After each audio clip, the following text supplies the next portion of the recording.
Hey, welcome back to my channel. Today I'm bringing to you the hydration hair butter. I must say this is especially good for curly and kinky hair.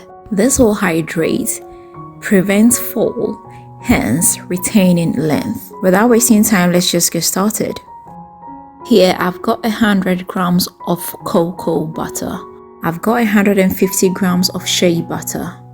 I'll put them in a pan and melt it up on low fire.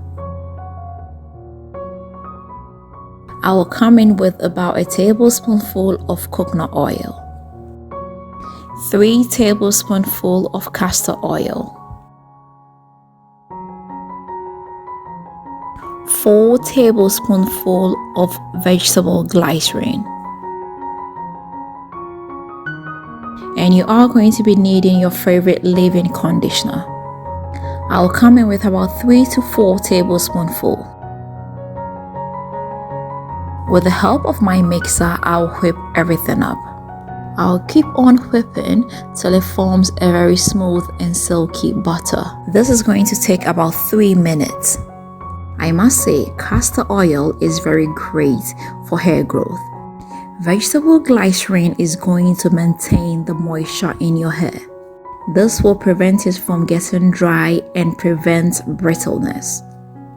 Cocoa butter is going to add some more shine and silkiness to your hair. Shea butter is a very good hair conditioner.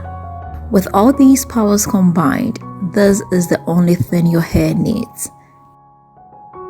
So our hydration and growth butter is ready.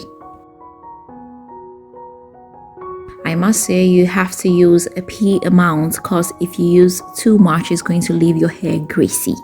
When used every day, this is going to help improve the quality of your hair.